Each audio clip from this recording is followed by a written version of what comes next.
తీసుకొని రా. సరే సరే.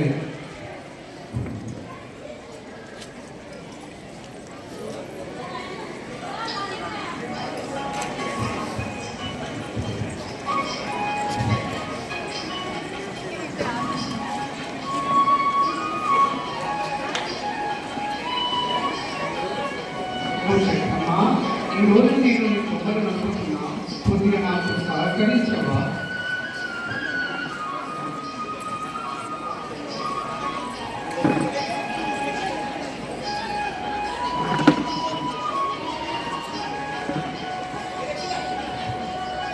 అయ్యో, నా గడ్డలు ఈ చెరువులో పడ్డది. అయ్యో అయ్యో, నా గొడ్డలి ఈ చెరువులో పడ్డది.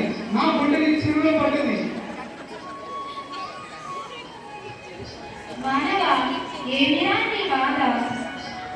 దేవత, నేను చెట్టు కొమ్మలు నరుకుతుంటే నా గొడ్డలి వచ్చి చెరువులో పడ్డది. ఆ చెరువులో పడ్డదా? అయితే సరే, నేను తీసుకొని వచ్చేదా. ఈ బంగారు గొడ్డలి నీదేనా? కాదు కాదు. ఈ వెండి గొడ్డలి నీదేనా? కాదు కాదు. ఈ గొడ్డలి నీదేనా? ఈ గొడ్డలి నాదే. ఈ గొడ్డలి నాదే.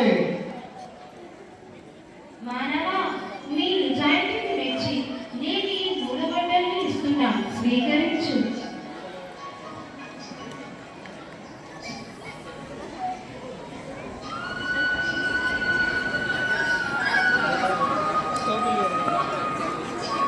సీతా సీతా, ఏంటి చెప్పు.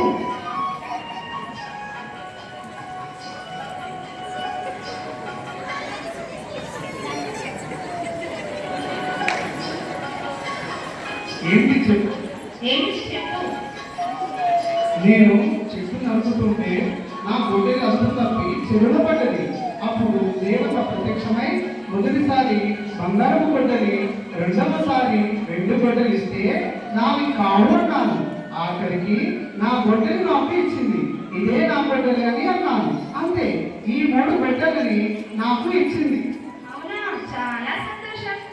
ఈ విషయం మొత్తం రాము తన భార్యలో చెబుతుంటే వాళ్ళ అన్నయ్య గుంట నక్కలేక గోడ చాల నుండి వింటున్నాడు.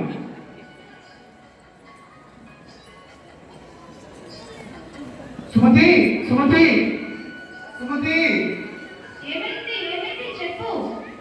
మా తమ్ముడు అడవికి వెళ్ళి ఒక చెట్టును నరుకుతుంటే ఆ గొడ్డలి అదుపు తప్పి చెరువులో పడ్డదట.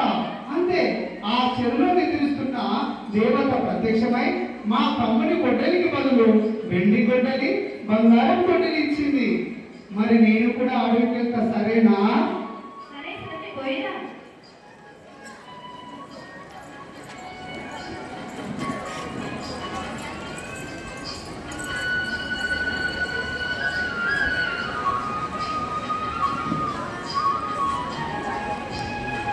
అయ్యో, నా బంగారు గొడ్డలి చెరువులో పడ్డది. అయ్యో, నా బంగారు గొడ్డలి చెరువులో పడ్డది. నా గొడ్డలి చెరువులో పడ్డది.